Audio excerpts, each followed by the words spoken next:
Chi mi segue dall'inizio sa quanto io sia pignolo riguardo alla qualità audio ma anche alle qualità video dei miei contenuti. Ogni volta che registro un video vado letteralmente in paranoia per assicurarmi che tutto sia perfetto. Pensate che nei miei video delle gare montavo ben 4 action camera sul go-kart e ben 2 microfoni esterni per assicurarmi di coinvolgervi al massimo e farvi sentire in pieno dietro al volante di un go-kart. Motivo per cui a marzo avevo acquistato questa, la fantastica Insta360 X2. Una fotocamera pazzesca a 360 gradi che, abbinata alla sua app, è a mio avviso la Action Cam 360 migliore che ci sia sul mercato. Purtroppo, come molti di voi sapranno, dopo nemmeno un giorno di utilizzo era successo questo.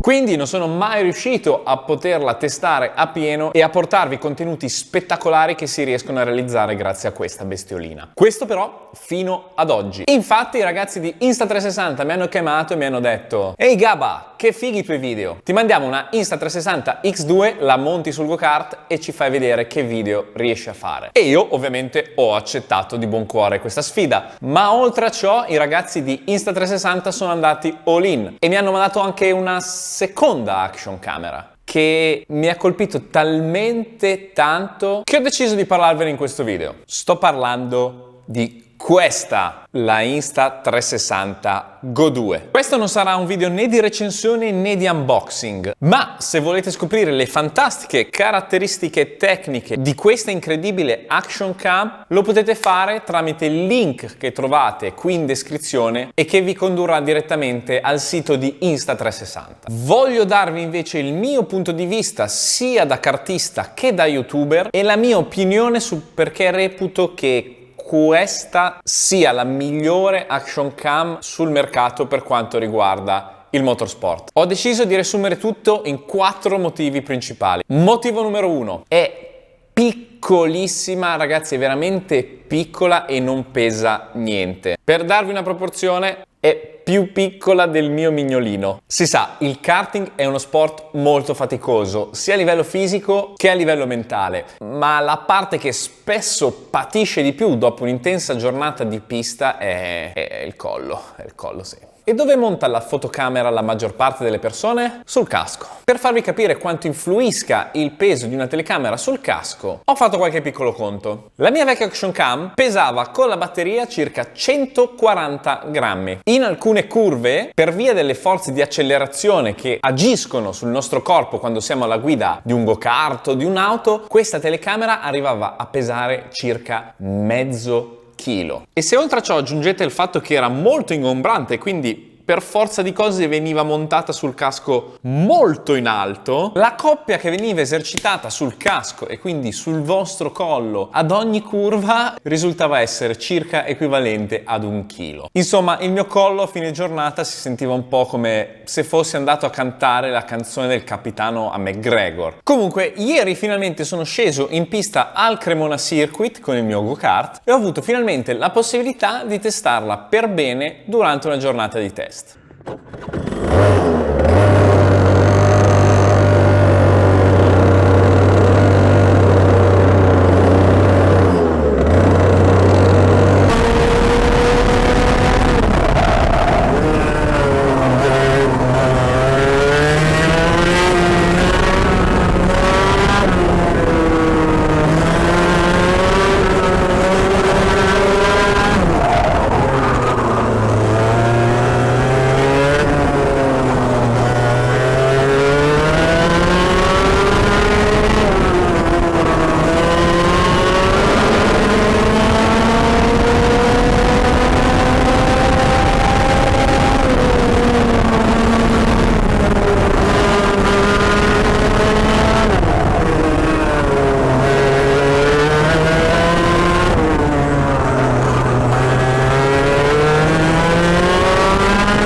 Motivo numero 2, l'app. L'app di Insta è assurda. È velocissima, non si bugga mai, vi consente di scaricare velocemente foto e video da tutte le vostre fotocamere e di andarle a modificare in tempo reale. Potete montare video e potete anche cambiare la risoluzione del filmato velocissimamente. Ad esempio, volete fare un reel su Instagram o un TikTok? Aprite l'app, selezionate il file e tac! In un secondo avete la risoluzione corretta per pubblicare un contenuto sui vostri social. Ma la cosa più figa di tutte è la possibilità di fare il reframe. Cosa voglio dire? Spesso nella fretta e nello scendere in pista durante delle lunghe e difficili giornate di test non ci accorgiamo se abbiamo posizionato la fotocamera nella posizione ideale. Mi è capitato un sacco di volte di scendere dal go-kart, andare tutto bello contento ad aprire i miei file per scoprire che l'inquadratura era spostata troppo in alto o era troppo in basso e ritrovarmi con dei file che erano praticamente inutilizzabili per pubblicare un contenuto su questo canale. Grazie all'app però potete modificare l'inquadratura a posteriori. Basta infatti semplicemente tenere premuto sul file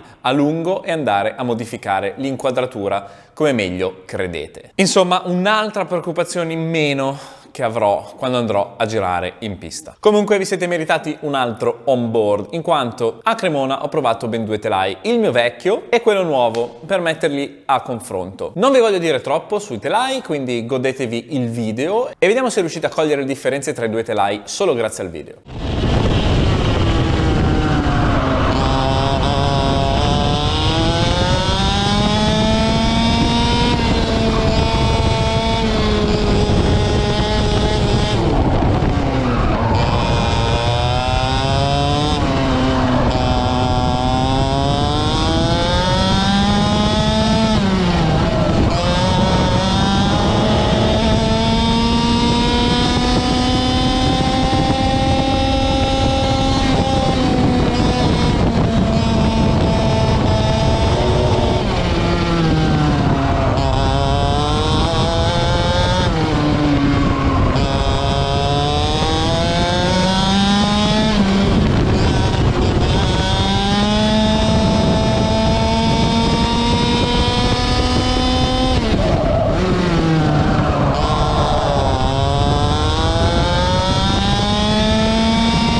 Cioè, avete visto la stabilizzazione di questa fotocamera? È assurdo che sia così piccola e così stabilizzata. Cioè, si vede meglio dalla telecamera che quello che vedo io coi miei occhi, che quando sono in pista con le vibrazioni non si capisce niente. Terzo motivo che mi ha colpito tantissimo: gli accessori e la trasportabilità. La Go 2 viene fornita con una valanga di accessori già di base, però se volete ne potete acquistare anche di supplementari. Secondo me per il go-kart non serve, bastano quelli che ti danno nella confezione originale. Io ad esempio per montarla sul casco uso questa piccola clip e la metto sulla visiera, vi faccio vedere. Questo è il casco, clip, la visiera è un po' sporca, però fa niente. Allora, all'inizio avevo dei serissimi dubbi su questa clip e infatti mi sono fatto mandare da Insta anche altri accessori per il casco, per montarla sul casco, ma poi ho scoperto che questa clip in realtà è la soluzione migliore. Perché? È leggerissima e non bisogna attaccare nient'altro al casco. Molti di voi probabilmente avranno dei caschi che sono stati pitturati anche magari da dei professionisti ad un costo molto elevato, ed è effettivamente brutto andare ad appiccicare adesivi su quel casco lì rischiando di rovinare il vostro paint job. Ripeto, all'inizio avevo dei dubbi, invece ho trovato che questa clip sia fantastica, non si schioda di 1 millimetro, anche ad alta velocità, anche sui cordoli, e soprattutto quando andate a chiudere poi la visiera, lei si schiaccia tra la visiera e il casco e veramente ci potrei tranquillamente alzare il casco. Non vi ho detto come monto la fotocamera sulla clip. Infatti non vedete un'altra figata di questa action cam. La Go 2 è magnetica. Si attacca a tutti gli accessori grazie a un magnete bello potente che ha al suo interno e che quindi vi permette di smontarla e rimontarla su altri accessori o punti di fissaggio senza andare a smanettare con cavi, cacciaviti e fascette. È veramente comodissima. Ad esempio, scendo dal go-kart e voglio continuare a riprendere quello che succede nel paddock, ma voglio togliermi il casco? Lascio in registrazione, stacco la Insta dal casco e l'attacco magneticamente alla tuta. È comodissima questa cosa. Infatti penso proprio di utilizzarla anche per magari fare dei video in cui devo lavorare sul go-kart. Le altre telecamere c'era bisogno di un supporto per la testa. Qui basta semplicemente attaccarsela addosso e si può riprendere tutto quello che state facendo. Quindi per me risulterà assolutamente comodissima. Ultimo motivo che rende, secondo me, la Insta360 Go 2 la migliore fotocamera da pista è la sua trasportabilità. La Go 2 ha il suo case di ricarica, anch'esso magnetico, che funziona anche da telecomando. Anch'esso piccolissimo, sta nel palmo di una mano, va comodamente in tasca, riesce a caricare la telecamera da 0 a 100 circa in 25 minuti e riesce a farlo per ben 4 volte. Quindi cosa faccio? Una volta che scendo dal go-kart, mi sfilo la telecamera, non devo stare a fare niente, devo solo fare così, la metto nel case, lei si ricarica e intanto mi passo i file sul cellulare. La memoria è da 32 giga, non è tantissimo, però riuscite tranquillamente a farci 2-3 turni.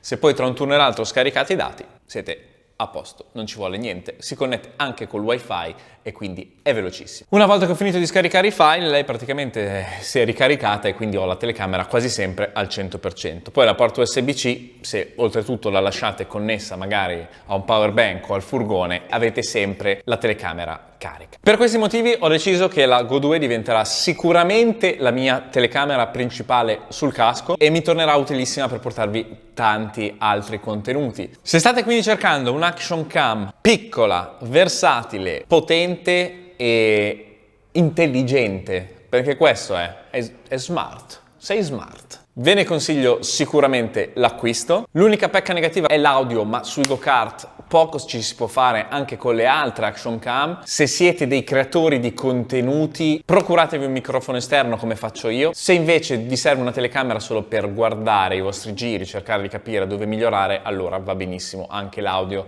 interno alla Go 2. Trovate qui sotto il link in descrizione che vi riporterà al sito di Insta360 per andare a vedere maggiori informazioni, browsare tra gli accessori o anche magari vedere qualche altro prodotto nel loro catalogo. Se poi deciderete di acquistare ed utilizzerete il mio link, riceverò una piccola commissione da parte di Insta360 e quindi darete il vostro supporto al mio canale. Uscirà prestissimo anche un video sulla X2, sarà un po' più di azione, spero di portarvi proprio una gara con la X2 perché si riescono a fare delle riprese fenomenali. E niente, io vi ringrazio e ci vediamo al prossimo video. Se non siete ancora iscritti al canale fatelo e se vi è piaciuto questo video lasciate un like.